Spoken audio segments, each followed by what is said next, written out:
Bismillah ar-Rahman ar-Rahim. Hello everyone and welcome back to the channel, ladies and gentlemen.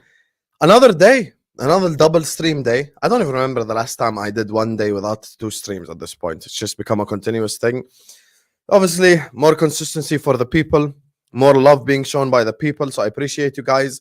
We are getting really close to that 40k mark. So I appreciate you all for the love. We're just above 200 subscribers away from 40k. So big up to everyone who's locked in right here, right now. Please do hit that like button on your way in. Please do subscribe to the channel if you are yet to do so. Every single one of you guys right here, right now. Make sure you guys are slapping the like button. Make sure you guys are subscribing. And today we have a stacked panel. It's a full show. It's stacked. You get me? So joining us on the stream, first and foremost, is the English version of me. You get me? Husam, but the fish and chips version. We're both just as emotional. You get me? We both agree on a lot as well, which shows that he knows ball, because I know ball. Joining us on the channel is man like Jamie. How you doing, Jamie, man? The fish and chips version. That's I'm good, man. I'm good. Big up to you, Jamie. Big up to you. Joining us next is the breath of calmness on the stream. Eventually, when Mike gets too giddy on the stream, G is always here to bring us all down a little bit, remind us on the reality of Liverpool Football Club that it's only October. You get me? So everyone's favorite dictator of tempo is in the building today. Goes by the name of Giniesta. Man like G is in the building. How you doing, G, man? Hey, I love that intro, you know. Yeah, keep that. Nah, but I'm blessed, man. It should be a good show, man. Should be a good show. Big game this weekend. Yeah, man. Big up to everyone. Big up Jamie. Big up Sam. Okay. Big up everyone in the back. And you know what I mean? Like, it should be fun, man. And by the way, just before we continue, remember last time that I was on here? This was just before the Chelsea game. We had, you know, the Chelsea fans were saying that I was being kind of disrespectful and receipts, you know, receipts. Yeah, you know, they said I was being disrespectful towards their team. What was I talking about? This guy's chatting shit. A week later, like I said, respectfully, we don't give a shit about you. This is the big game this week. Yeah. Let's continue. And none of them are here as well. So and none of them. Like I said, I don't want to see them this week. Chelsea fans, please don't enter the chat. If you do, smash the like and leave. We don't need you here. Arsenal fans, enter. It's your turn now. That's it. It's your turn. Okay. Let's go. Let's go. I'm here for it. I love the energy. Let's go. Look at this guy. No invite. Shocking. You're a celebrity now. You're moved on to different things, Jerry. You get me? So big up to you, Mike. Jerry don't respond to his WhatsApp and then he's like, oh, no invite.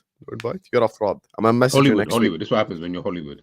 Yeah, Hollywood Jerry James. You get me? It's crazy. Ever since his loved one bought him the PS5, he's just been on it 24/7. You get me? He's been on the PS5. You get me? Look.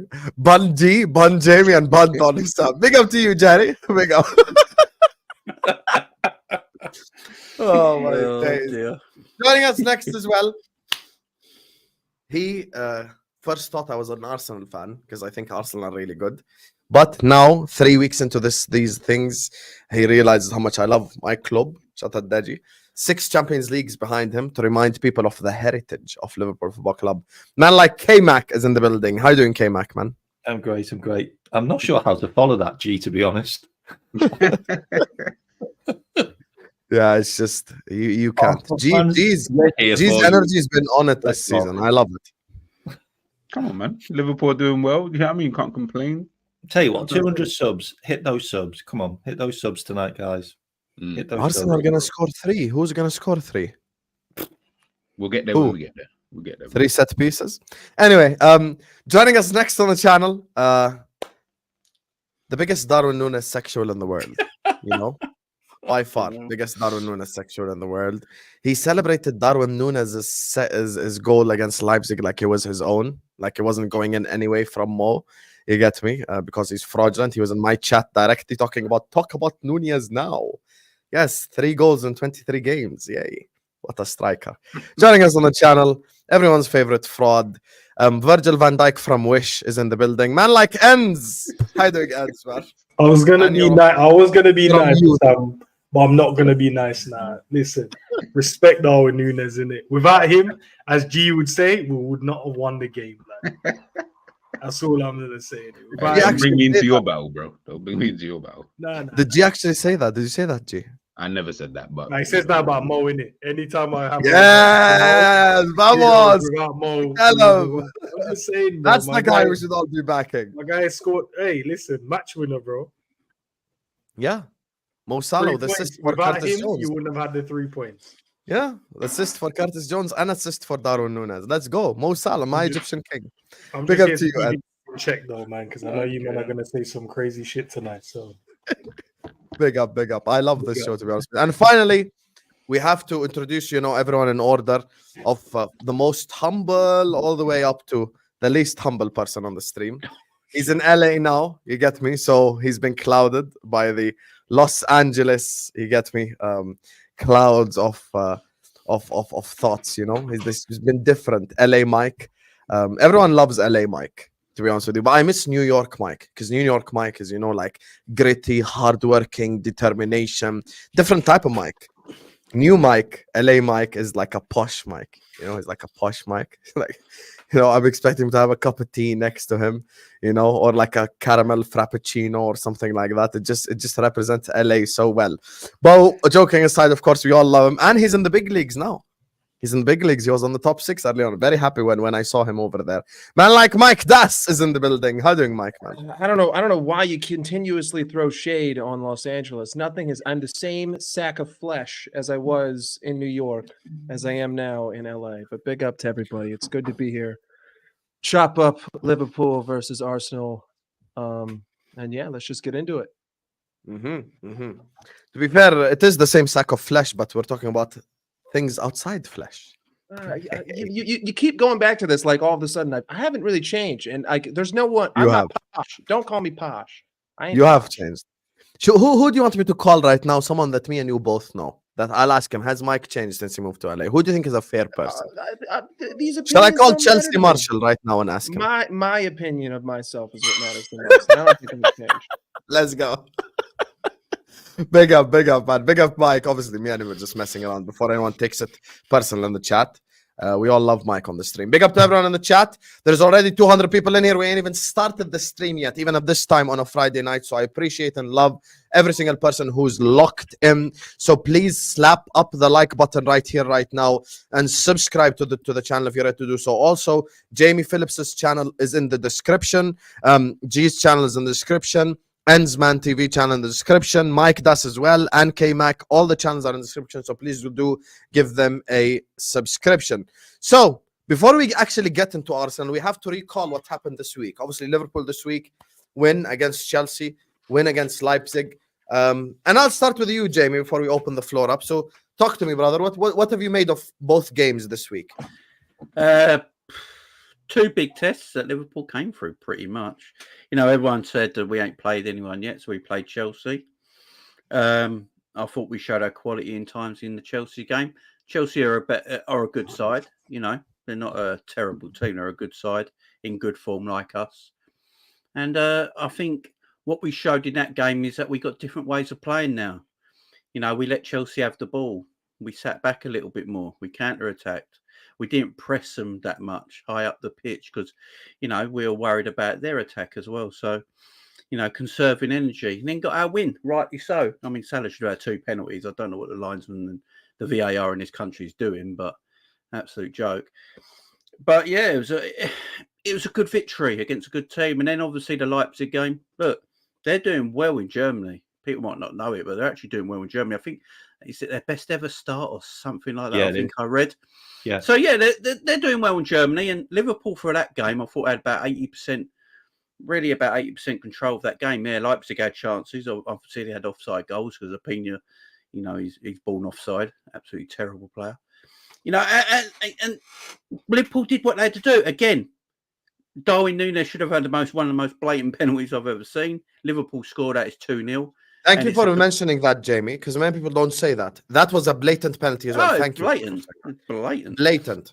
And if we score that, it's 2-0. And I think Liverpool control the game even better from a 2-0 standpoint and probably go and get a third and a fourth, because Leipzig would have to come out even more than they were before. So a very professional performance in 2 games. And that now leads to this Arsenal game. And I can't wait for it. I think what we're seeing from Slot at this moment in time is a coach who definitely knows what he's doing. You know, he's definitely got... Tactically, no matter what people thought of him before he came to Liverpool, people might not know too much about him. I mean, we all probably didn't know too much about him, did we? But I think now we know. He's very tactically adept. He knows what he's doing. He's got the players' respect already, and it's showing it on the pitch. And personally, I can't wait for Sunday. I think it's going to be a titanic game against 2 very good sides, and I think we're ready for the battle, to be perfectly honest. Anyone else? All I'm saying is, go ahead, Jim. Chelsea fans, like I said, I don't want to see you in the chat. You had all the smoke for us last time. You thought it was being disrespectful. You tried, you huffed and puffed, which I'll give you that. But like I said, just like with Brighton, just like with Ipswich and, you know, all these kind of teams, you huffed and puffed and you lost. Same thing against Manchester City. You huffed and puffed and you lost. So all this huffing and puffing, you ain't blowing anything down. Pause. So it is what it is. Leipzig was a tougher game, in my opinion, because they're like a weird team to play. They're not as good as a Chelsea, but what they do have is they've got those kind of players like the Openda. Yes, Jamie said it. He was living offside, etc., etc. Sesko on his day obviously could have been a lot better. I just don't think they were giving him too much service. But it was just one of those kind of games where, because of the way that we played, it only ended in 1-0. Now, the game should have been more. Yes, we should have had a penalty, and all these other kind of things happen. But at 1-0, that could be a different game. All of a sudden, now you walk out of it, it's a draw. And then you're like, oh, for fuck's sake, you know. But like you guys have said, the way that Slot's just been able to manage the team and all of that kind of stuff, we're able to manage that game better. But we had to almost use that Chelsea game as like an example of, guys, understand that if you're not careful, it could change in a blink of an eye. All of a sudden, Openda's onside. And if he's onside, 2 good finishes, you know, after that. So, yeah, listen, man, it's one of those things. Gee, just on that point, before the others come in, do you think we're going defensive too early? This is the question, the $1 million question. No, I don't think we're going. I think it's just better game management, something that we have never had. I've not seen it in ever. Do you know what I mean? We seem to understand these games a lot better in terms of, there's obviously teams. I'm not saying, as much as I'm joking about Chelsea, they're gonna have chances. Chelsea are a good team. They're gonna have their opportunities. RB Leipzig as whatever, they're gonna have opportunities. These teams will have those chances to score goals, but we're just managing those moments a little bit better in terms of, yes, you can say maybe a bit too defensive at times. I get it, but I'd rather keep that and be able to control the game better, because if the team doesn't score, or if the opposition don't score in that moment, then you can see Liverpool just take control for like the next 30, 35, 40 minutes of a game. Whereas before, it's too end to end. It's like, we don't know, are we in control? Are we, just because we're scoring doesn't mean we're in control. Like, we don't know if opposition, one goal all of a sudden now, you know, it's too much. It's too chaotic, man. I don't really like all of that. Like, I like the level of control that we've got now. So if he's going to go defensive, bro, just do it. Do you know what I mean? You don't need to be scared about it. Just go out here and do it. And then, yeah, you know what I mean? It's just one of those kind of things, man. But listen, it is what it is. We're in this position now. We head to the game on Sunday, which is going to be a tough game. Regardless of their injuries, it's still a tough game. Let's not act like it's an easy game just because of the injuries. Emirates Stadium, away, you know, and they're going to be up for it. And yeah, we'll talk about it when we get there. Hey, Sam, quick question. Yes. I heard that he was backing Kai Havertz over Nunes the other day. Yeah, I was. And you used GA to defend your argument. I mean, if we're doing a combined 11 based on form, I can't put Nunes in there. No, I'm just asking. Someone told me that you was defending Kai Havertz at the highest level. You might have been his lawyer on the day, and you used GA. Who told you that? Don't worry. You have your spies. Can you stop doing this whole someone told me like we're in the playground? Can you just tell me who did it? You have your spies. I have mine as well, bro. That's what they... I don't have a spy. I have an army, brother. Big up them. Okay, all right. So who told you that then? One of my spies, man. They say spies can topple over government, man. Sometimes you don't need an army, you just need the right spies. Yeah, but if you're doing a combined 11 based on form, there is no way Nunes gets in ahead of Havertz. It's based on form. Havertz got 22 GA in 21 games. I didn't know the context of it. That's what I was told. I thought I'd ask you instead of making assumptions. Spies lie all the time. That's the problem. But Just yeah, because- to so ask, that's what you. That's what. So this week we beat Leipzig and Chelsea, and this is how you want to start the show off. Ends. You I want to wanted fight? to. So am I not just allowed wanna to fight. ask questions now? I can't ask questions. No, to you can clarify. ask questions, but can you tell me your thoughts on Chelsea and Leipzig first? That's crazy. No, I wanted to clear that up first. I just wanted to know. I heard Northside was doing a lot more defense for Nunes than you was. That's all it was. Northside does that on purpose to wind me up. Oh, okay, fair enough. Yeah. To the Leipzig That's game, better than you. You actually believe it, so it makes it worse. No, that's why I asked. Yeah, I could have just said, "Nah, this is what you did," but I said, "No, let me ask him and find out the context." But if you're saying it was combined, it was done over form, I might have to go and watch it myself to see exactly what was said and how it was said.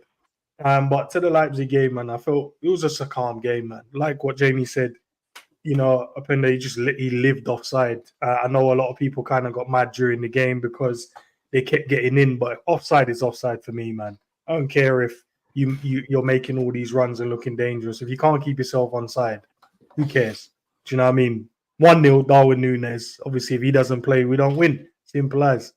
Team defended really well. Mo played really well. I'll give him that. But Sobo again, man, not really his best game, man. He needs to kind of I don't know what he needs to do, but I try and defend him as much as I can as well. But there was a few moments in the game when, you know what I mean, he could have done better with the ball, and yeah, he could have created a better opportunity. But in all good. Chelsea game, as G said, man, it was light work as well. Chelsea fans just need to hide and don't show their face around here again, because they were talking all with their chest in the chat, getting on to G, cussing everyone, and then we just made light work of them. At the end of the game, they were more impressed about what they could have done than the actual result, which is crazy to me. So I don't know when since, you know, losing games of football and you can still have chess. That doesn't even make sense. But all good, man. Two difficult games, Chelsea and Leipzig, and we've got 2 wins. Over to Arsenal now, man, and that's going to be a nice, easy one as well. I think that was the media. I think that was the media that got the Chelsea fans up, because they kind of said that it was okay to lose 2-1. Like you get 1.5 points for losing. Like, seriously? Like, they lost the game. I think the really interesting thing about Liverpool now, especially with those 2 games, was the XG against and the XG for. They match our games. Like, everything matches up. It's like the opposition have 0.9, like 0.8 XG, and they score a goal. So they're good goals that they score. And then you've got us that are around the two goals mark for XG. So everything seemed to, like, the data adds up with the way we play and the way we score and the way we concede. Like, we're just such a, I'm trying to think of the word, but it's just a well-oiled engine, and it doesn't matter what part you take out. The part you replace it with seems to just carry on, and it's the fact that we've got this really solid backbone of 2 unbelievable defenders on some of the best form I've ever seen. Like, Virgil van Dijk and Kmack are just colossus at the moment, winning all their headers, winning all their tackles, winning all their duels, like, you know, 80 to 90% pass completion in every game. And then you've got Gravenberch, who's just this absolute monster in the middle of the park, who's not only winning all his duels, but he's also progressing the ball more than any other player in all top 5 leagues in Europe, with more progressive carries and more passes into the final third. And then the likes of, you got Mo Salah there, who, you know, what's he on, 15 GA this season already? Like, he's got 5 goals, he's got 5 assists in the Premier League. You know, it's absolutely unbelievable the way we're playing. And for me, it just seems like another routine game. I know it's Arsenal away, but I genuinely feel like it could just be another routine game. Like, haven't we won 6 games away this season already? Yeah. Like, that is insane. Like, and we haven't looked like We've won every single away game actually in all comps. We're not going to look. We don't look like we concede goals. Like, even the goals that we concede are absolute, like, really hard chances that are taken. 3 goals we've conceded this season, and to be honest, we've had a lot of goals that have been offside against us, and they've been offside by quite a lot, like by a yard or 2 yards. So it's not like it's a chance where it's like, oh, you know, that was really close. It was like, yeah, you're offside and just put my hand up. And that's just a really well-drilled team. And yeah, we did get caught with Canate, but all the other ones are blatantly offside, and that's planned. Like, and that's the way we used to play. Like, we used to have a lot of goals that got scored against us that were offside, like, because our defenders were so well drilled. And for me, Arsenal are missing Saka, who's created more chances than any other player in the Premier League. And that's Europe. a huge loss. A huge loss to them. I think he'll play. I think he'll play. Does anything scare you from the Arsenal standpoint, then, guys, going into this game? Arteta's wig. That's the only thing that scares me. Set pieces. We'll talk about Arsenal in a second. Let's just stick to this week. Mike, tell me your thoughts on this. With the Chelsea game, I mean, listen, there weren't many one-on-one opportunities for either team. In fact, there were very few clear-cut opportunities for each team. Liverpool really had 2, and I'm sorry, Liverpool had like 3. Szoboszlai had the one where he scuffed it. Curtis Jones got the penalty, and then obviously the Curtis Jones goal. And Chelsea had the Nicholas Jackson, right?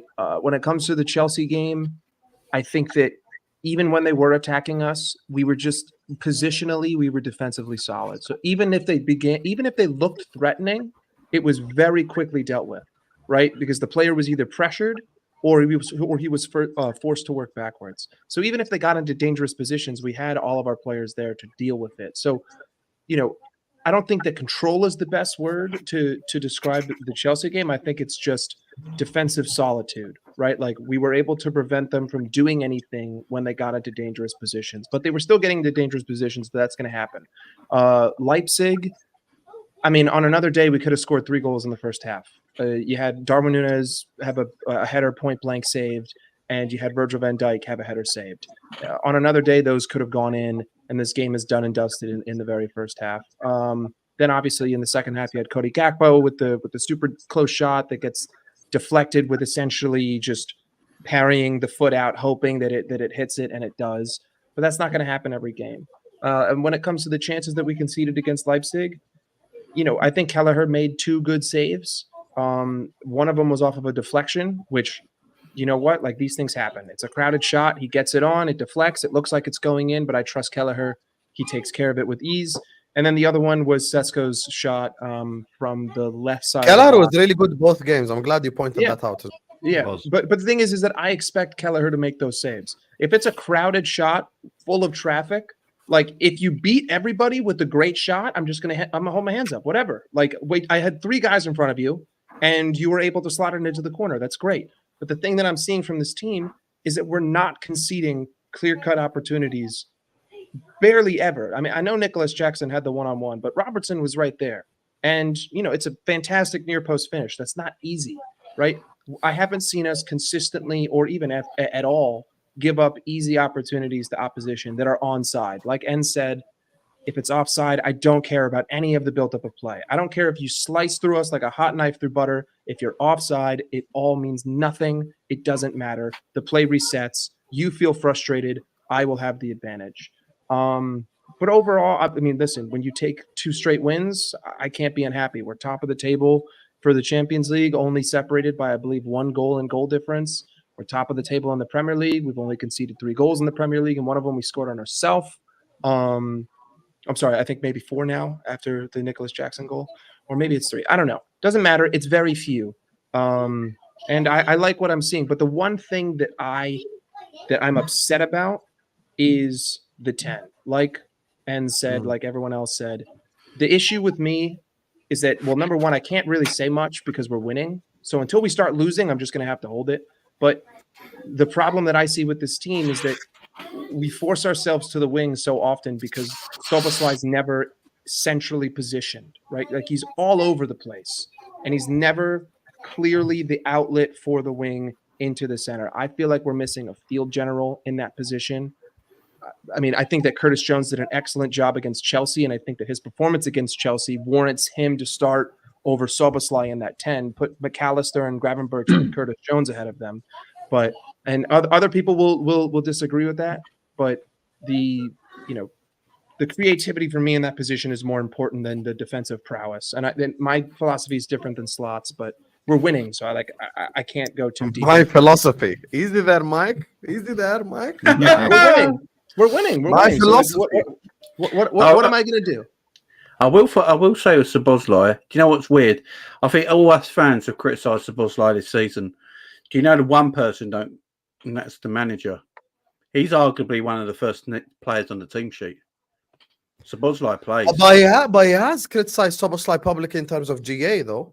Yeah, about GA, but if we're looking at a team sheet and he wants to put his strongest players in, Szoboszlai plays.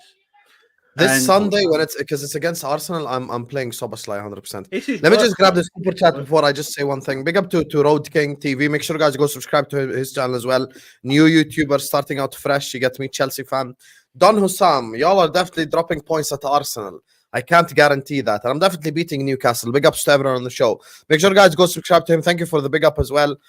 But why are you talking about us dropping points, but you're so confident in you beating Newcastle? Without, slyly, you've dropped points in 2 Premier League games in a row, Road King TV. Don't make me regret my apology on Chelsea and get back on your neck. Fraud. He did also say he can't guarantee it, though, didn't he? I think he meant to type he can guarantee But it. you know what? Yes, I think that's what he meant. Because I know he's a fraud, so I know that for a fact. So here's the thing. I think I'm the only one on this panel then that thinks that I think we defend a bit too early. I don't know if it's just me, because I feel like we just give up our like attacking play too quickly as soon as we go 1-0 up. As soon as we score the first goal, I feel like our automatic train of thought is let's defend. That Leipzig game, yes, we could have scored more goals in the first half. I agree with you. Nunez's header was a fantastic save. There's other moments as well in game where we could have scored from Gakpo as well on the left-hand side, where he had chances where he was cutting in and he was shooting people in the stands. So I think we obviously could have scored. I understand that. But the one thing that it just irritates me is why aren't we trying to go for the second or the third here, kill the game off first, and then bring on defenders? And that Leipzig game, the end result is a win and a clean sheet and a victory. So there is no complaints in terms of result. However, if we do that and then we concede a goal in the 88th minute, then what happens? That's the question here, because it's almost like we invited Leipzig pressure onto us. And with Mo Salah out the team and Nunez out the team and Robertson and Tsimikas out the team and Trent out the team, it's like we had no outlets, no real passing like that. And I think we could have put Leipzig to the sword, to be honest with you. We could have scored 2 or 3 goals and, just kept playing our style instead of just going defensive too soon. I don't know if you guys... No, I don't think it's defensive, though. I agree with the subs. That it really changed the game. It lost momentum in our favour. Yeah. And the thing about it as well, I hear what you're saying, but we haven't conceded a goal in the 80th minute. And I want to point this out as well, which I think is quite interesting. The only game where we went behind because we went defensive was Chelsea, and then 30 seconds later we then scored again. So we can switch it on when we need to. I just feel like we don't need to. And I even said this on the Chelsea channel on Mo's. I was like, I didn't feel our players were blowing or anything. I felt like they were in control and they were comfortable all the way to the end. And I feel like we tire teams out so much because of the possession we play, and because we either go long, we go short, we go direct, we can go through the middle, we can take it down the wings. There's so many options all over the place now, and teams look shattered when they get into the first 5 or 10 minutes into the second half, and it looks like we can just flick a switch when we need to. but we don't need to. Like, we genuinely don't need to, because we're not conceding any big chances in any of the games. And until that happens, then I think we're all right. And I don't think we need to change anything. You know, it's not broken. You know, we don't need to fix it. But we'll see what happens with Arsenal. But it'd be interesting to see how they come at us in this game, because it could be like Chelsea, where we let them have possession. And then, You know what I find so strange? Anytime we concede a goal, we just score like 30 seconds after. I'd love You guys know- for us to Unless score it's a goal. against Nottingham Forest. Have you guys noticed this? Wolves, as soon as we conceded, we scored. Bang. Chelsea, as soon as we conceded, we scored directly. But So it's not Forest. like we're incapable of scoring. We're capable of scoring goals. That's the thing. I think he's looking at saving their energy, not Yeah. burning them out. So he's trying to control games. So, you know, it's as well, we don't press like we used to press even now. I think Trent spoke about this today, where he's saying if like we will press with a 3 and then leave 4. And if we press with a 4, we leave 3. So there's always people back in defensive position, so we're not tiring ourselves out. I think it's Slot's just trying to control everything. But Slot has also said himself, you won't see this team be a real Slot team, as he likes to say, till later in the year, so later next year. So, you know, it's still a work in progress at the moment. Why we sit back a little early, not quite sure, and he'd rather them just keep the tempo. Yeah, but that's why we can come back and score goals quite quickly, because our legs are quite fresh at this moment in time. Even though we play the same 11 as much, quite a lot, and they seem to still be quite fresh. I know everyone's worried about Gravenberch burning out, but he seems absolutely fine at the moment. I mean, yeah, I think what we've got is a bit of PTSD through the years where, you know, we all love Klopp, but he burnt players out. We know that for a fact. You know, players got burnt out under Jurgen just because of his style of football. It's just his style of football, where I think we just now got a manager who hasn't got that kind of style, and it's just taking us getting used to it. It's taking the players getting used to it, and you might see some performances on the pitch that are not quite there at the moment. Because although we're winning games, I still don't think we're playing extremely well at times. But we're still and that's actually my point here, because Gagandeep is calling it out. Big up to you, Gagandeep. Says, I dislike when fans say we're winning, so we can't call out any clear deficiencies. Some have foresight, others don't, choose to ignore it until it comes back to haunt us. Case in point last season when I was talking about the front line and stuff like this. The only thing that just, and people might say, oh my God, you're being negative and stuff. All I'm saying is that Leipzig game specifically, we were cooking them, bro. We were genuinely destroying them. At least my thought process is the following: try to get the second, and if it's 2-0, then like 5 minutes later, 6 minutes later, you bring on the defenders. Because as soon as we took off Mo, the rhythm went. We took off Nunez as well. We took off Tsimikas, who was very good, one man of the match. We took off Trent as well. So I'm just sat here going like, why are we defending so early?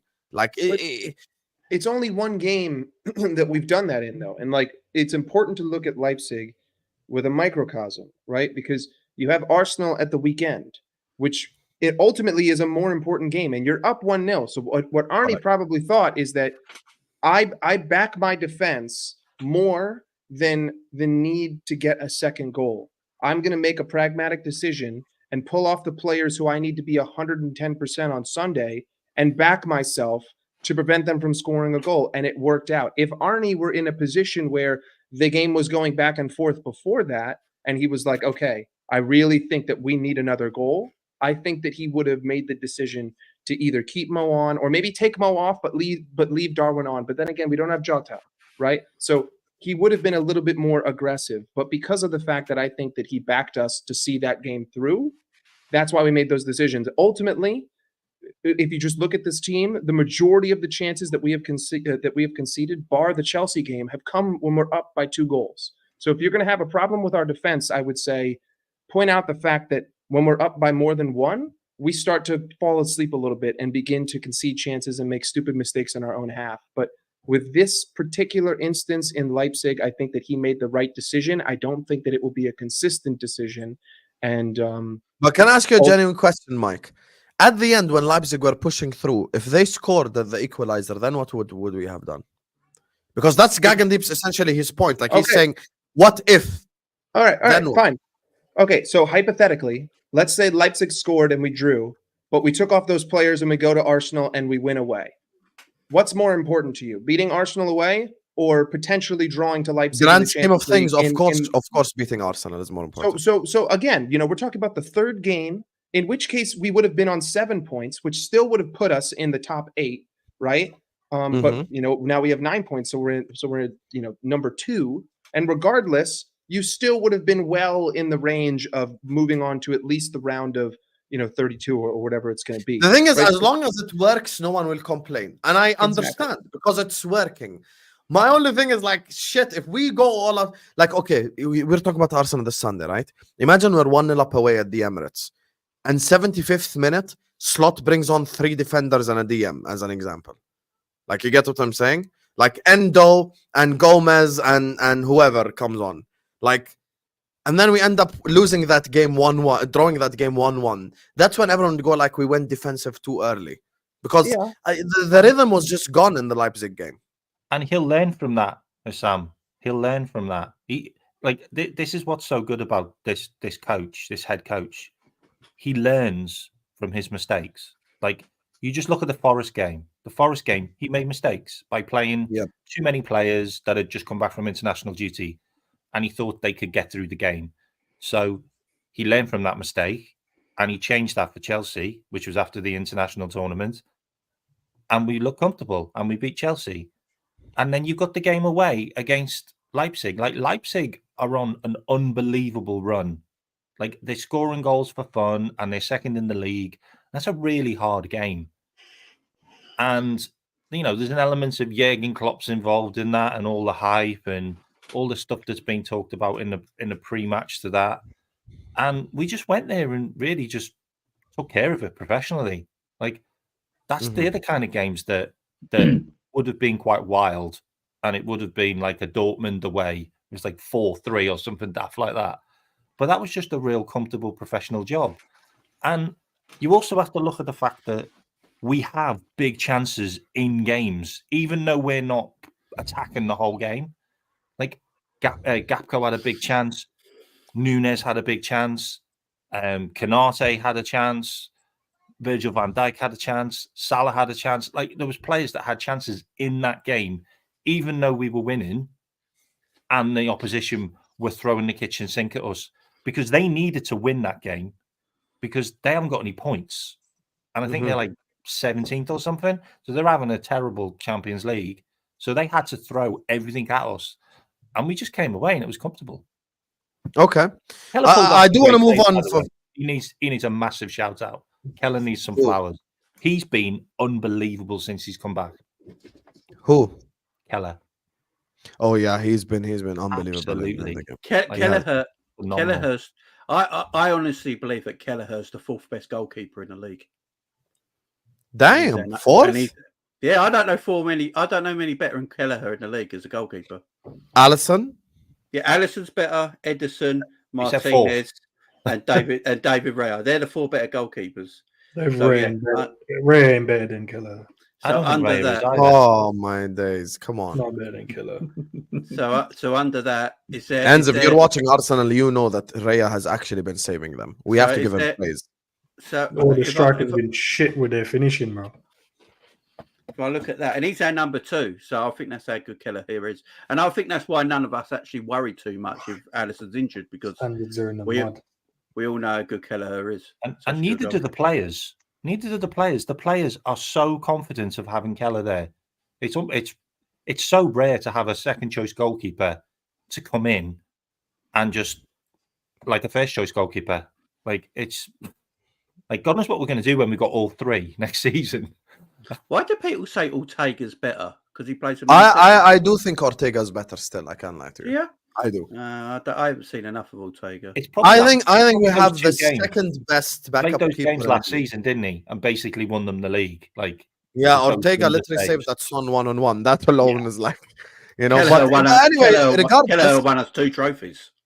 Yeah, that is true. Regardless, Kelleher is fantastic. So even with or without the comparisons, he's incredible. Anyway, listen, we've kind of went around the point regarding this game this Sunday. Everyone kind of indirectly mentioned it. So we might as well start talking about this Arsenal game. Big up to everyone locked in Even at this time, we still have 400 people watching us. So big up to all of you guys. Please hit that like button. Please subscribe to the channel if you're ready to do so. Also, all these guys' channels in the description. So please go subscribe to their channels and show them love too. Big up to Gagandeep and my guy Road King for the super chats. Big up everyone in the chat locked in. Like the video. Let's get to 200 likes ASAP. G, you've been talking a big game, Arsenal. Talk to the people, brother. Why are you telling me about that game? The thing is, I've been talking a big game, but listen, I think it's going to be a tough game for Liverpool just because Liverpool this season have shown, to me anyway, we're not a team that's going to break you down. You know, if a team plays quite similarly to Nottingham Forest, which no one has done apart from Nottingham Forest, and which Arsenal do, which is very good defensively, solid, plug the gaps, plug all the holes. They're just organized like to a crazy level, and they're better at Forest at doing it. I think that causes problem for Liverpool because I feel like Liverpool are a better team without the ball than they are with the ball. Unless we're playing like obviously like Brentford or Bournemouth. Yeah, okay. That's different because they're just, not that good. But when we come up against teams like this, I do kind of worry when I'm like, I know Arsenal at home, but I just feel like they will just make it a game where just give Liverpool the ball. Just try, they've got to break us down. And we're not that type of team. Like, we don't have those kind of players. We don't play in a way where I'm like, okay, yeah, this player's going to move here and we're going to do this. It doesn't really work like that with us. We're very good when an opposition, like we saw against Chelsea, and Slot didn't even like that game. Chelsea had more possession than us in the game. We walked away with a 2-1 victory. Do you get what I'm saying? Because we're better without the ball than we are really, if I'm being honest with it, because we're probably the best team in the world when it comes to transitional football. Always like transitional, you don't want to come up against Liverpool. It's a long day. But when we have the ball at times, I do sit there and think it's slow. And that's not a problem in terms of just keeping possession, so to speak. But in terms of trying to break down something that is just stupidly organized, that's where I worry for Liverpool. Yeah, you can listen, we've got the attacking players, Salah, Diaz, Nunes, that's all great. But if they've got no space to do anything, it's pointless. Do you know what I mean? Nunes can run all day and slap people. It don't mean no. That's why I actually think we're going to give Arsenal the ball. But and this is why I said big up Endz, because we was talking about his. If it's not that type of game, and it's the game that you're saying where we maybe just give them the ball, I think Liverpool win the game. If it's a case of we have the ball, I can see a draw all day long. Did you get what I'm trying to say? Like, and that's where it will all depend. Of course, two managers who are very tactical. Let's just see, obviously, how it plays out. But I just feel like Liverpool with the ball, I'm not saying they're not good. I'm not saying they're rubbish. No, none of that. It's just more we do struggle. And this season, if I'm being honest, you've seen in a lot of moments where we have the ball for so long, but then it's like we're struggling. And reality is the teams that we have beaten, they're not as good. So you're going to break them down at some point in time. You're not coming up against that type of team in this kind of game because they've got really good players, an excellent manager who knows how to play that type of football in these kind of games. He's shown it before, of course. That's where I fear for Liverpool. Not so much players. Their players don't worry me. It's the team. I'm like, Jesus Christ, if they're too organized, that might cause, because who's breaking them down? We don't have the passing between the line type of players. So I agree with that. For me. I do agree with what you said. I do think we still play in transition at this moment in time, because I don't think Slot's tweaked too much at this moment in time. So we're still playing that transitional period. But as you say, off the ball, we're a better team. I feel like this game's going to be a bit of a chess match because I don't see Arsenal going full on attack and going straight at us, because, that would be a mistake, because if they've got I don't know, they're going to play centre back. So a lot of Arsenal fans I've heard are saying they want Declan Rice to play alongside Gabriel at the back in that back four, because they don't want Ben White going in the middle and then Thomas Partey going right back, because Thomas Partey at right back against Luis Diaz is a long day. You know what I mean? And plus he's not going to really get forward that much if he's going to play in that right back position. So I think it's going to be quite a chess match. I actually do think Slot, it's not like giving them the ball as such, but it will be like, if you want to play that game, we'll play that game too sort of scenario. And I honestly think Liverpool have got better finishers in their front line than Arsenal do right now that can change a game of football. I think Diaz can change a game of football at the moment. I think Salah can change a game of football at the moment. And if Odegaard ain't playing, I think McAllister, if he can get further forward, has got the ability to find that ball as well into them front men. So, and Curtis Jones at this moment in time, you know, you could argue that he should start this game because of the form he's in. So, yeah, I think it's going to be a very good game, very tight game. Like the Chelsea game was very tight, and it might be won by moments, that sort of football. I've just got this sneaky feeling Darwin's going to do something special, you know. Oh, Jamie, how many times have you had that sneaky feeling? Right. Every week, baby. Every week. This is every week. Jamie has the same exact sneaky feeling, and it never sneaks, bro. It's going to sneak this week. Let him land his point, man. He has a point. I said we would beat Chelsea 2-1, and I got the score right as well, by the way. You did. I just feel like Darwin in his last 2 games has led the line very well. He's doing everything you sort of want him to do. You know, he's holding the ball up well. He's linking the play. He's running the lines. He's actually doing that job really well. And obviously he got his goal, no matter what everyone says. He still was there to put his foot on the ball and get a goal, which means he was in the correct position. He's getting in the box. Which is important. I just feel like I think we all agree Gabriel is a fantastic centre-back, but he can get rash if you wind him up. Right? Who's the perfect striker? Who's the perfect striker? I'll wind up a defender and get in their ear all the time. Probably Darwin. Yeah. So that's why I sort of fancy that. They probably cuss out Gabriel's mum, I'll be honest with you. Yeah. So that's why I sort of fancy that. I just don't know who's going to play next to Gabriel. I don't know. I think if they put Kivior in there, he's too weak. If you put Ben White in there next to him, you're probably going to have to play Partey at right back because I don't think they trust Thingy to play left back yet. That's why this is the game for Diaz. Yeah. Don't bring in no Gakpo for this game. No, Diaz's got to play this game. He's got it all direct. Yeah, exactly. So, yeah, I think it's going to be a chess game. I think it's going to be very tight, and I think moments are going to win it. Moments. You know, Jamie, I hope after all this, it doesn't end 0-0 and it's boring as fuck. Like, one of the most boring games in the Premier League. And it ends 0-0, I don't possibly see this ending 0-0. I think it's important to differentiate the Arsenal of Sunday to the Arsenal of last season. I think it's very important to differentiate the Arsenal of this season to the Arsenal of last season. Look at the Bournemouth game. Look how pragmatic they were set up, and look at the fact that they got broken down by an unbelievable set piece, and then they got scored on from open play. Right. So I don't. While I do understand the sentiment that G makes, and I agree at times in possession, we are too slow with the ball. We try to be too methodical. We can't break the lines, and we consistently go backwards. But I don't think that Arsenal's defense is as organized as it was last year, and they don't have Saliba, who is Gabriel's main partner. So you've taken out one of the legs of the horse here, and you have to replace that. And no matter what you do, it's going to be a down step, right? That leg is going to be shorter than the rest, which means that you're going to have to be limping your way through this game, defensively speaking. When it comes to the midfield, I mean, they could very well go Marino, Partey, and Declan Rice and just have zero creative instincts in the midfield and just hope to hit us on the counter. But the thing with Liverpool this I'm not Mm-hmm. even saying Rice at centre back, Mike. which is fine. But the thing with Liverpool this year is that we don't give up odd man rushes, right? Whenever it's transition play against us, we match them. So it's 3-on-3s, it's 2-on-2s, it's not 3v2s, it's not 4v3s, it's not 2v1s.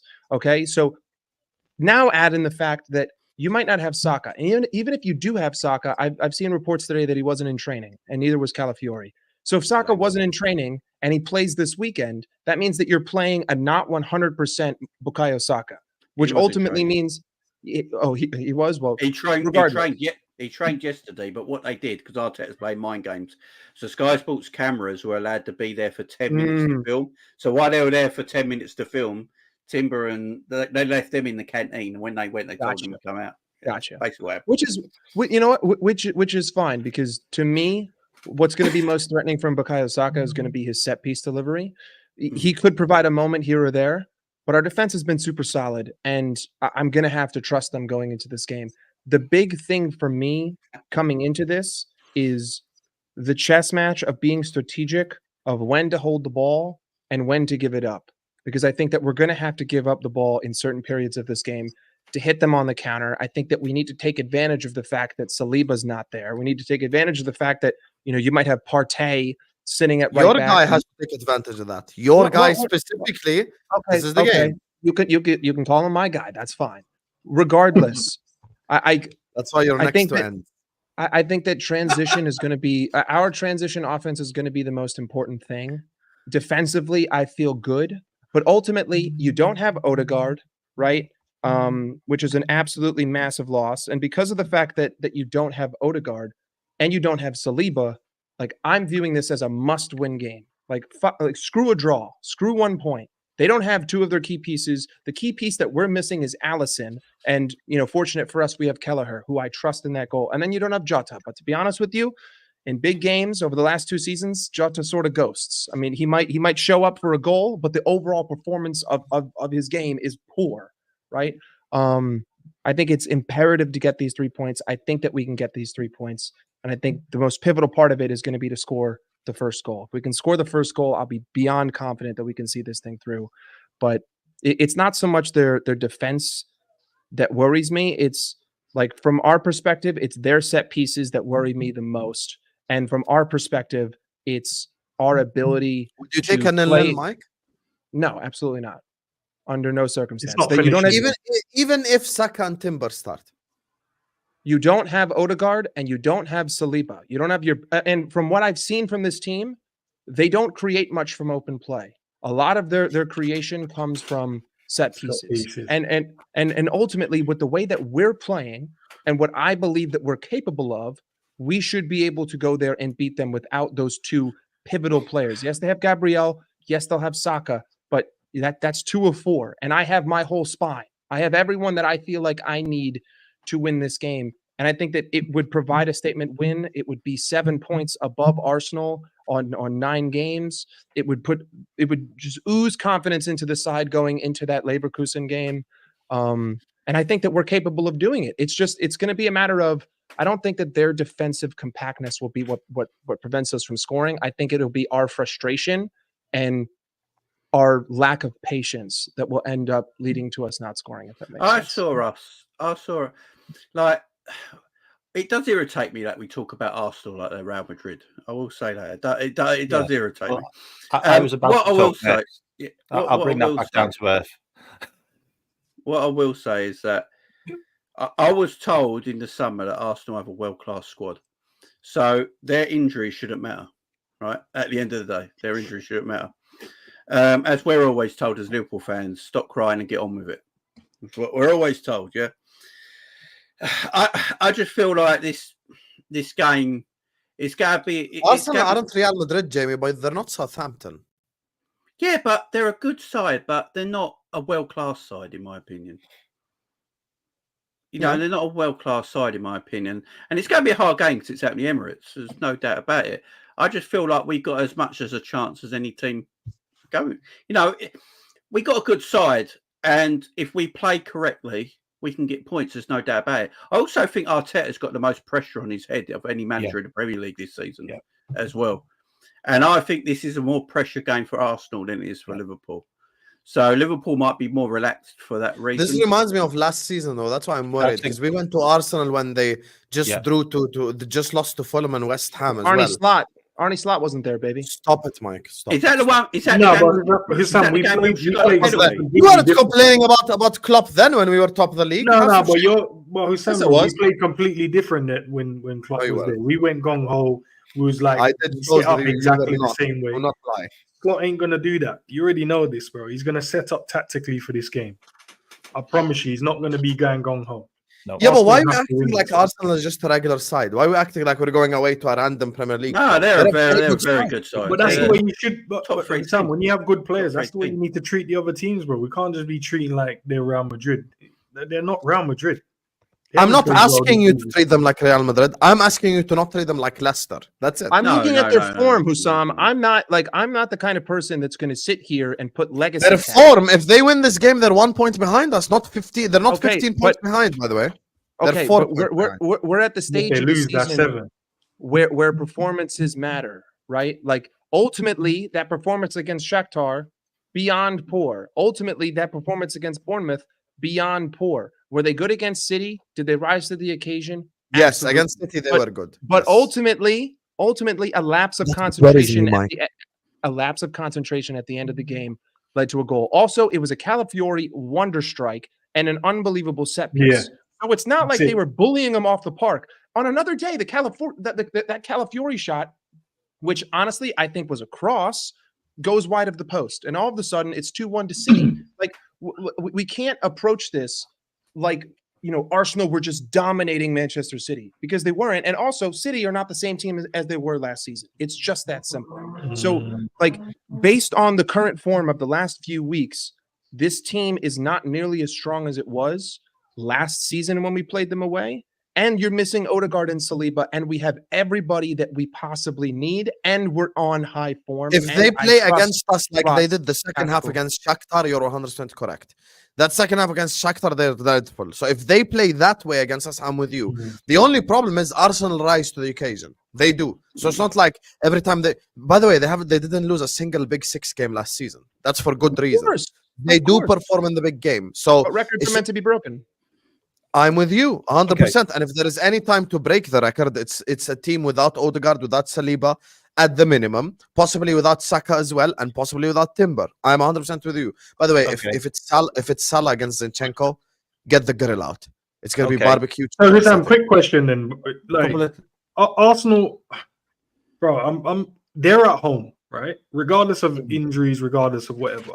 I can't see their fans accepting them sitting back against us. No. They won't. We've heard their fans say that they're a better squad. What would the fans have They're to not do? going to. No. I agree. I agree. Prime example, Liverpool in the Chelsea game, we were at home.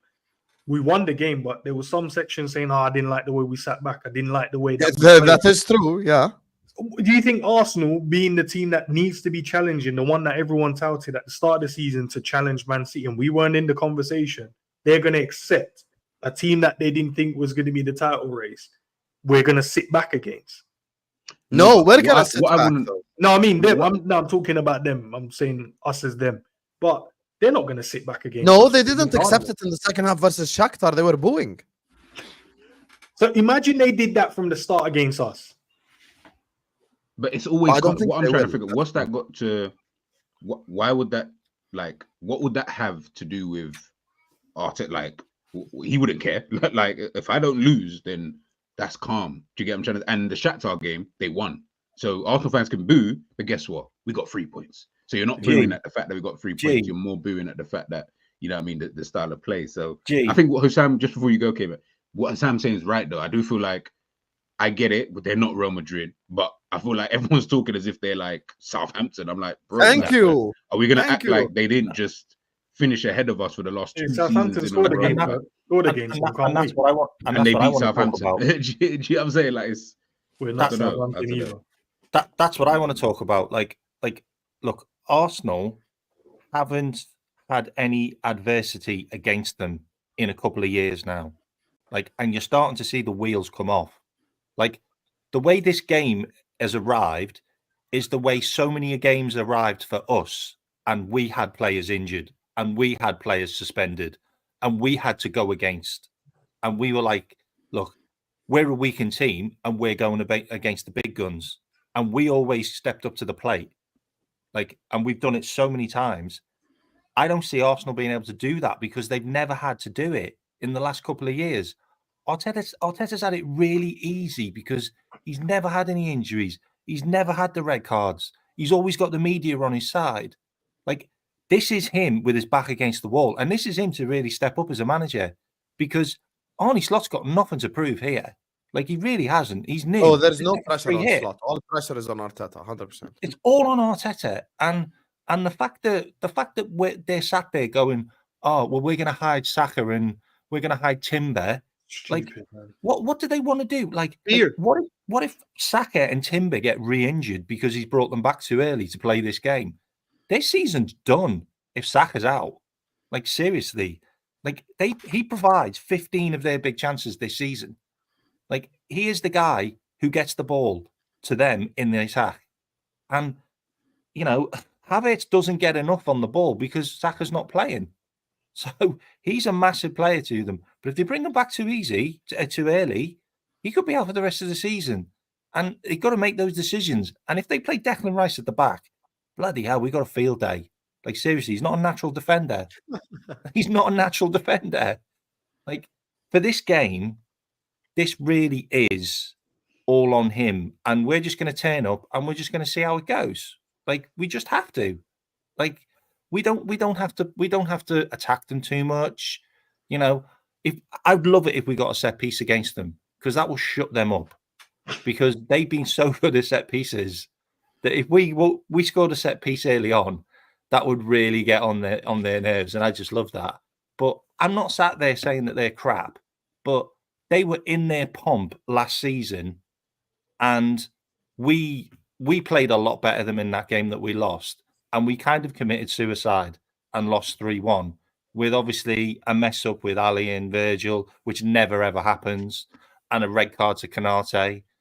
But we did beat them the game before in the cup with a weaker team, and we also have beaten them in pre-season. So there's an element of Slot's already played against Arsenal. He's seen how they play. Let's see how it goes. They're not Southampton. I don't think anyone here is saying that this team is weak. At least the point that I was trying to make was that they're not the Titan that they were last season, and they're weakened coming into this game. I still think it's going to be a tough test. I don't think it's going to be an easy game.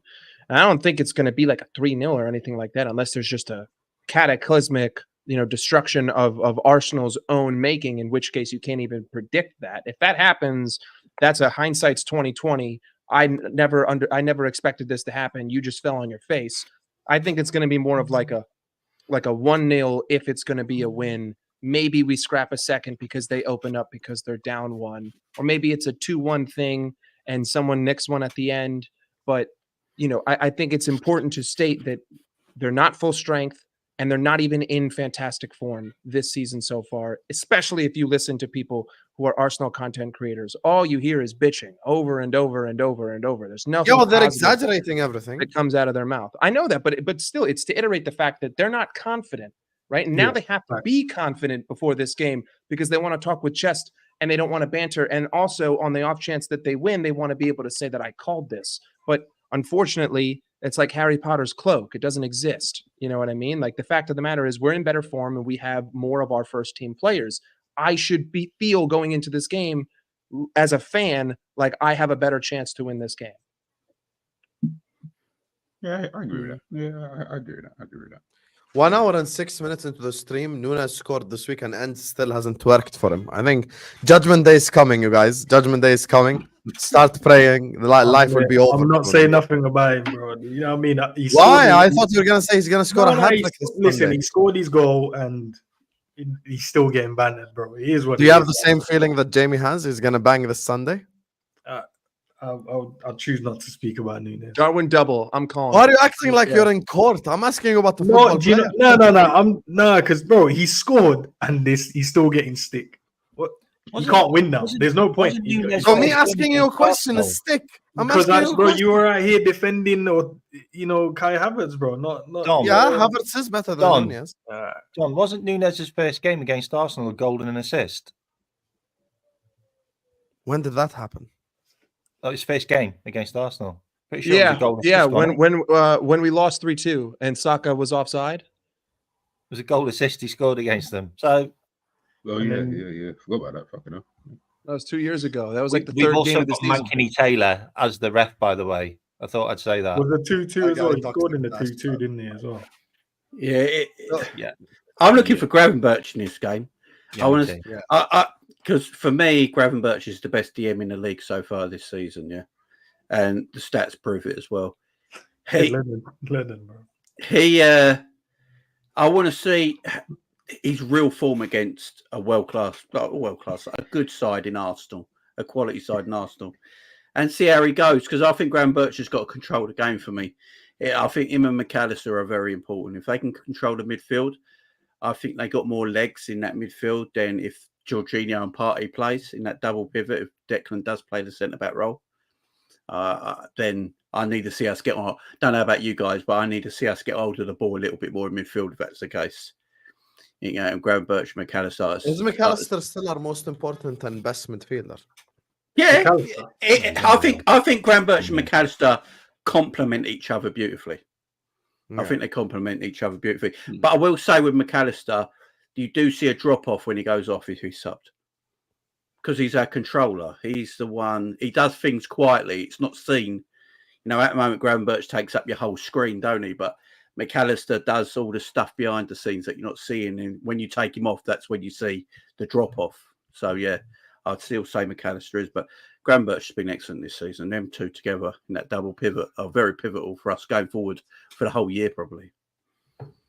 I mean, the other important distinction here between this game and Chelsea is that we're actually going to have our midfield in, right? Like we had Curtis Jones in the double pivot with Ryan Gravenberch against Chelsea. It most likely won't be that. It will most likely be McAllister with Gravenberch. And now whether or not Curtis Jones starts for Szoboszlai doesn't even matter because they're not a part of the double pivot. So I think that in this game, the lack of control doesn't matter. The Szoboszlai to Curtis Jones is not as important as the Curtis Jones to Alexis McAllister is what I'm saying. Okay, fair enough. In terms Actually, of the yes, control, it is important because Szoboszlai is a dog, and we need that. Allow me to finish my point.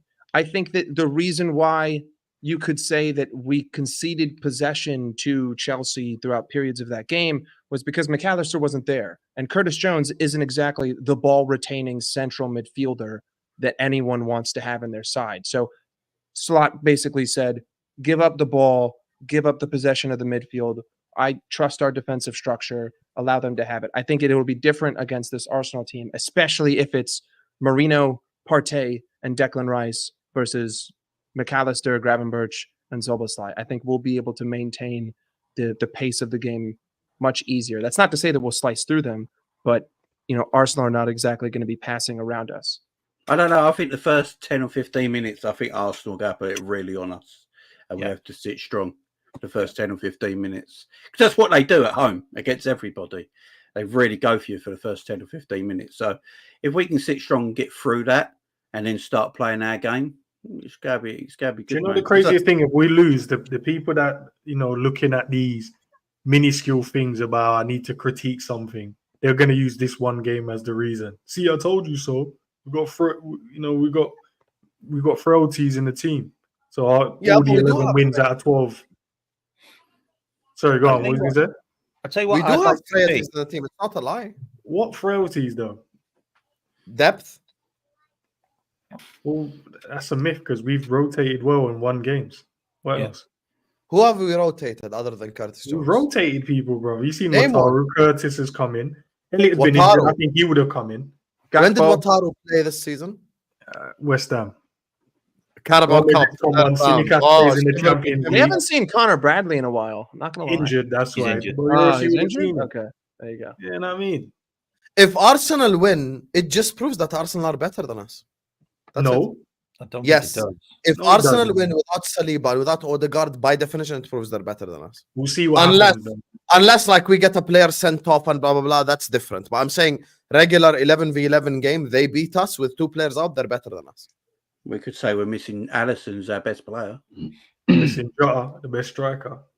Alisson, I think it will be difficult though Darwin to have that conversation. Like it will be difficult for you to then say, "Oh, well, Arsenal not better than us." If we lost the game, because judging by how everyone's talking now, we should just go out there and win. So if we don't, thank you, G. It will seem a little bit like, well, how did you not win when they're missing Gabriel? Sorry, they're missing Saliba, they're missing Odegaard. Because they said they have a better squad than us, right? That's what they said. So why? No, they said that at the beginning. Forget what they say. I say that too. At the beginning of this game, right now. You're just trying to trigger the fan base, Husam, bro. It's fine. You know the thing is, Endz, bro. This is the thing with you. I realize you see the glass half full for us and half empty for everyone else. Who has better defensive depth? No, because you guys just give everyone. Who has better defensive depth? That's for Arsenal. Everyone fit. Oh, it's tight. It's close. I don't think Calafiori is that great of a defender. I actually think he's a better midfielder. Kivior's dog. You're gonna rate Timber after 5 games because he didn't play last year. I think it's closer than you. I think it's close. He's rash. Gomez and Kwanzaa are nowhere near Konate and Van Dijk. And I don't think they're as good as Timber and the others that they have. I don't think Timber's that great. Keeper, we agree we take. So we have the better Big up, keeper Nick. depth because Kelleher is better than Neto, who they bought from Bournemouth. Who would you I rather think have, they have- Gomez or Kivior? Gomez. Gomez all day. But it depends who's their starters. Their starters are No, I'm Saliba. talking about the depth. I'm talking about the depth. So No, who I'm would you talking about rather have? all the defensive options as an 8, like all of them. The start that's what I'm because doing. the starters are also part of the depth. So who's You got get the better centre back partnership, Konate or Van Dijk or Saliba or Gabriel? Konate and Van Dijk so far this season, yes, on form Yeah. 100%. 100%. But So then headed if we into the but headed into the season, Saliba is better than Konate. So if I'm doing a combined thing, I'm putting Saliba and Van Dijk instead of Konate. I don't think he is. No, I think don't think he that's a is. fair point because you said heading into. Saliba's a better, Yeah, way yeah, better yeah. passer of football and also solid defensively. I don't think he is. I No, don't but think he you is. said heading into the season, innit? I think they both have. Now, I both have- not now. Yeah, I Not think now. they both have different. Yeah, headed strengths. into the season. Yeah. Oh, Headed sorry. into the- Sorry, I yeah. think they both have different strengths because Saliba can't, for someone who's such a good defender, he can't jump and head a ball. He's not very good in the air. Konate's a beast Okay, in the air. I'll tell you my opinion. I think they have a It's better very defensive different. depth. Yeah. I think they have better defensive depth and midfield depth. We have better forward line depth. So who's their I left get back? where Hassan's Calafiori and coming from, Zinchenko. though, That's the two because left backs. no, but he's. Calafiori, Zinchenko. Zinchenko. I don't think Hassan's talking about it in terms of. Well, I'm not gonna speak for you, but it sounds like you're saying it in terms of like the level of their depth is quite similar. Whereas he just mentioned there that we've got Konate and Van Dijk.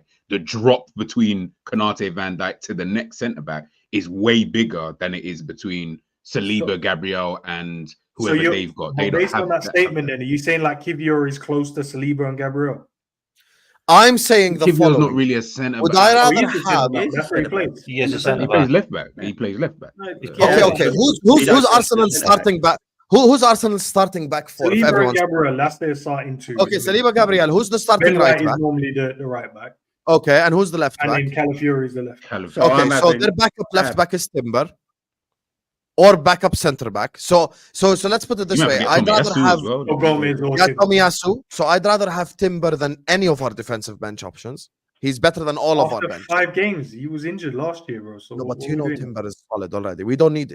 And you've been watching football for a long time, Yeah, even though no, you rate wait, Nunez. that was in the Timber is- previous league. This is the Premier You League. can tell What, Timber is a very. this is what I'm saying about how we rate players so quickly. You've played 5 games now, and all of a sudden you're one of the best guys in the league. That don't make sense. No. I'm saying right now, if you tell me, would you rather have Timber or Simicas, Gomez, Kwanzaa, whoever? I'd rather have Timber. I'd rather have But we've Gomez. seen more body of work from these guys in the Premier League, bro. Yes, in the Premier League, but that's just not how it works. Because from the forward line depth, I'm taking Chiesa over Sterling, even though he hasn't played in the Premier League to begin with. You get what I'm saying? So it's not just a matter of who played in the Premier League. Like, who would you rather have, Chiesa or Sterling? Endz? Sterling, bro. I'm not going to be crazy like that. Sterling. Oh my days! You'd rather No, have because we Sterling seen what in Sterling can do. 2024. Chiesa is kicked the ball for like 20 minutes, bro. Like, how can we put him in? 2024, you're taking Sterling. Come Because on. look, as a player, I'm taking Dwight McNeil ahead of Sterling. Nah, but it's a lot closer than you think, kicked though, the ball man. for That's 20 Sterling minutes, bro, in the and Premier Chiesa. League. So how can you pick the guy that's out here racking goals in the Premier League? I'm not having Timber over Gomez for me. Like No. Gomez has been solid for years. Like Timber's made of quavers. Like he's injured all the time. Like I do- This is Arsenal true, but basically we're signed a talking load of injured purely everyone players. fit. Zinchenko's This is later. true. Timber's injured all But the the time. thing is that Timber's everyone injured all isn't the fit all time. the time. Calafiore's Husam. injured all the time. Yes, but if the Tomiyasu's injured conversation all the is time. if the conversation is depth, then okay. So when we get forward line depth, am I supposed to just remove Jota then because he's always injured? No. Well, he's injured right now. Can we get? Yeah, get but back I'm to talking your- about. I'm saying headed into the season. Season hasn't started yet. By definition, everyone's fit. Well, I mean, Arsenal have more players in Yes. defense than we do. Yes. So you Yes. automatically have to say, by that logic, you would have to say Arsenal because they have just more bodies. We Yes. we have 3 center backs, literally. Like Joe Gomez is more of a left back than he is a center back. So Can I? Well, Oh, he's a centre back though, Can I- because we've got 2 left backs. yeah. Can I ask a quick question with Arsenal? Yeah, in On this squad depth chat. In the last 2 years, Arsenal have pretty much kept their injuries to a minimum. Yeah. Have not had to use their squad, right? Mhm. So in theory, we've never known how good Arsenal's squad actually is because they Mhm. keep their teams been pretty fit. With Liverpool, we've known for the last 2 years that, our injuries got so bad we had to ring up the school to see if they'd let the kids out early to play. You know what I mean? Yeah. That's how bad our injuries were Actually, in last the season. first team. That's how bad our injuries were last season. So I don't know how. I'm going to say it now. I don't actually know how good Arsenal's depth actually is, because they've not had to rely on it, because they've kept their fitness to a minimum for the last 2 seasons. Mhm. True. I guess we'll see now. I guess Except we'll Now find we out. got to Tomiyasu. see. Yeah, Well, exactly. we all play. We'll find out. Tomiyasu's always been hurt. The right, which Yeah, he's and I always rate injured, him. yeah. I rate him higher than Ben White, but he's never on the pitch. So like he's the only one where they've had to Ooh, consistently deal with it. Higher than Ben White? I don't know. Ben White was the I best like- right back last season. I like Ben I White. don't know. I really like. I liked what Tomiyasu brought. Ben White was fantastic last year, Like but him. I always liked the style that Tomiyasu is Tomiyasu injured all brought. the time as well. Yeah, like, Exactly, he- which is the whole point. Like that's like the only position where they were consistently injured was that right back position, because Tomiyasu just cannot stay fit. But outside of that, you have Ben White behind him, or I guess now in front of him. But you never really saw Arsenal consistently losing players week over week. They always essentially had the same 11 week in, week out. even with their midfield as well, you'd say Martin Odegaard and Declan Rice is their 2 main guys in that midfield where you really go, all right, cool, they're good. Arsenal fans wanted Partey out last season. They're Yep. going to pretend this season that he's back on form and he's really good and they love him in the team again. Jorginho don't see the day of light. He don't even see pitch. Yeah, Vel, what are you saying, dude? Why are you spanning Jorginho? It's 2020. I'd rather have Jorginho than Wataru Endo. I wouldn't. I definitely Yeah, would. but you guys are backing our players. You're just not being objective about it. I'm talking about Jorginho today. Yes, October I'd rather have 25th, Jorginho today than 2024. Wataru Endo. No way, because It depends on structure of how you play as well. Let's face it, Arsenal's structure of the way they play is a little bit more pragmatic than say the way Jurgen Klopp plays. Like if you put Arsenal's backline in a Jurgen Klopp defence, can Saliba and Gabriel play high line like Konate and Virgil? Would it be more shown up? Do you know what I mean? I think systems. I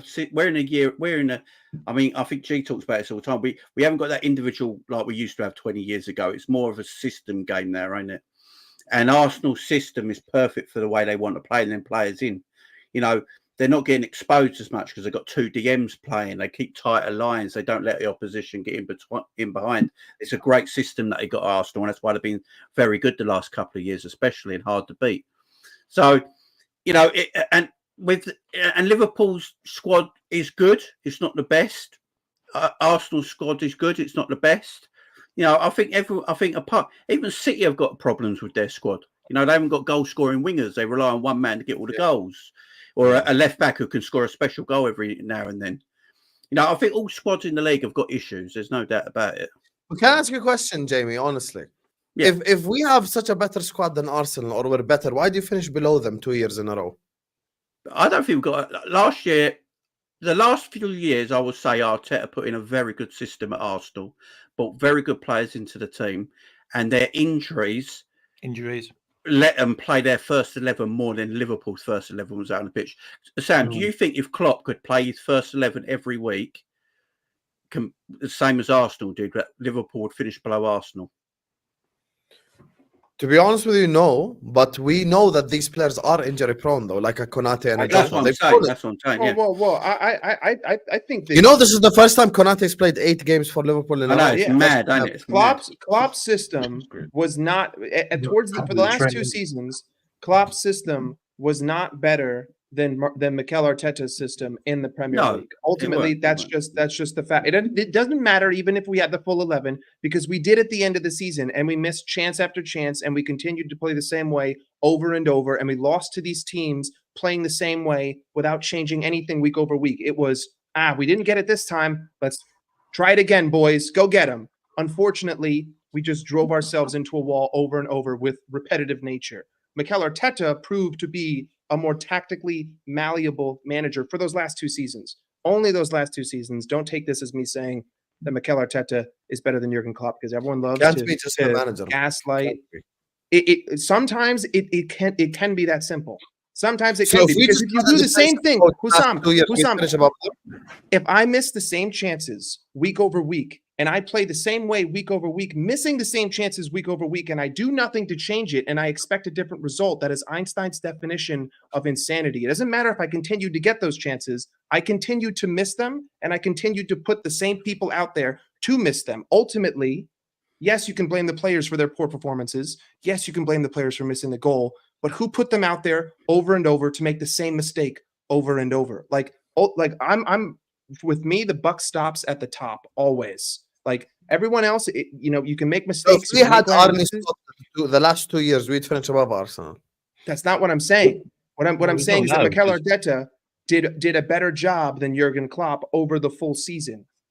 Over the To last add, 2 seasons. to add to it as well, man, Arteta wasn't competing on all fronts throughout the whole season as well. Yeah. We was. Yeah. We tried to compete and tried to win everything. They kind of gave up and tried to put all the eggs in one basket, which means they played, I'm not going to say a lot less games, but they played less games than us. Their system allowed them not to get the sort of I injuries. mean, the Carabao Cup, we got to the final, so that's fair. But the FA Cup, we got eliminated the game later anyway. And in the Europa League, we were knocked out in Even the before that. quarterfinals. Dom, we had like more than our first 11 injured. Like we had our 11 and probably half of our bench injured last season.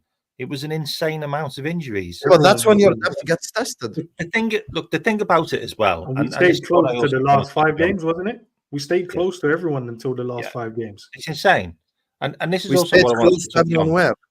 Weren't we top up to the last 5 games? Or After the City 8 draw, games it or was something like that. It wasn't. We was in and around the mix, and we just fell off after the Weren't City we- draw. It was with all over. them injuries. Weren't we top more than any other team? The amount of days we Last spent season, at the yes, top we were. last season. I know. Yes. What I also wanted to mention as well that So no you can't one's talked blame about- the manager, but not prop him for us being top of the league. So it can't be Two Klopp's sides of the fault coin. why we finished There's below 2 Arsenal. sides of the coin. That's all I'm saying. No, there isn't 2 sides to the coin for me. There There's is. 90% of the coin that is individual. By That's definition, 90%, by you know. That's By crazy. By 90%. definition, How do you hold every that coin coin? has to have 2 sides. By definition, it's a coin. Yes, but certain coins have different colors and different shapes and different structures, and not all of the thing is similar. I'm blaming a lot of our players last season for not turning up when we needed them to. It's not just a Klopp thing. Yeah, for because me. there was injured. My thing is, everyone just Yeah, always they're like, we love to do this as Liverpool fans. Oh, we're so much better than Arsenal. They finish above us 2 years in a row. They then signed Calafiori, they then signed Moreno and Sterling, and we bought Noni's Chiesa. So what makes us better than them? That's To a be no fair, no. I'd rather not buy No anyone if I'm news. getting Sterling. To be fair. Yeah. But Also, I'd that's rather not the get thing. Marino and Calafiori.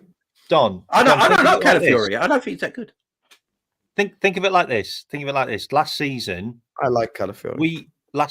we had like 3 or 4 really, really bad games in the space of like 3 weeks.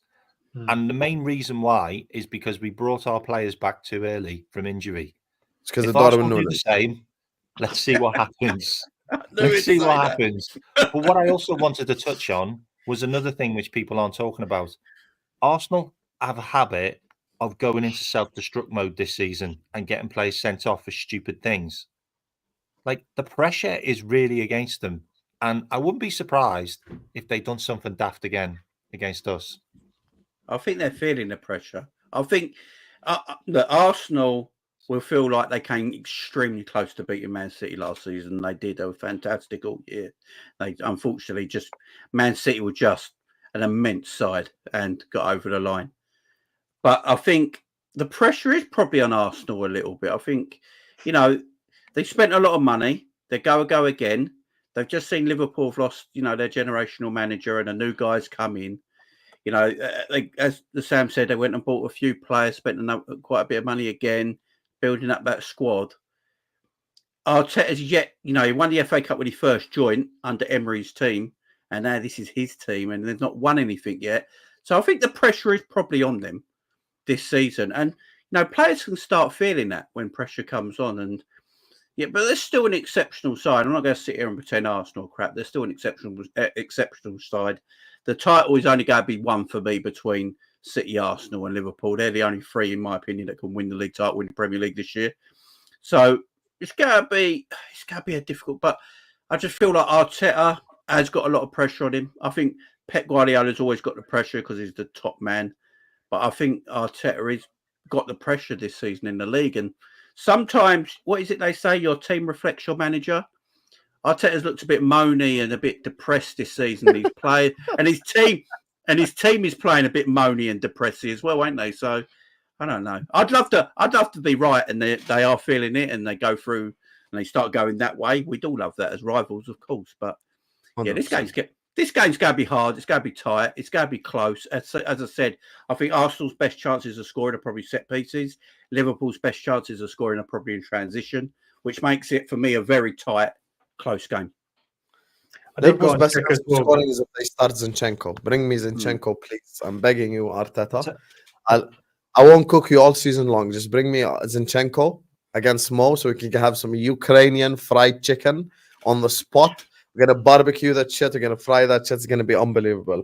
This is the one thing that, like, I just think this guy's playing mind games, and I think they're all fit, and he's just fucking around, this Arteta guy. But anyway, I don't want to keep you guys for too long. We're 2 likes away from 200. Let's do it, chat. Just give me your predictions Set 200 before we wrap up this stream. So yeah, let's get 200 likes. Make sure you guys go subscribe to all these guys' channels as well. Subscribe to Jamie Phillips. Subscribe to G. Subscribe to Kmack. Endz, despite the fact he has a stinky agenda against Mo. And subscribe to Mike Das. Subscribe to all these guys' channels. Prediction. Tell me. Jamie. I'm going to do the same as the Chelsea game. Extremely tight. Chess match type of game. And Liverpool win it 2-1 in a very close game. G. 1-1. I think we draw the game. Okay. 1-0. We win. Set piece. The fraud.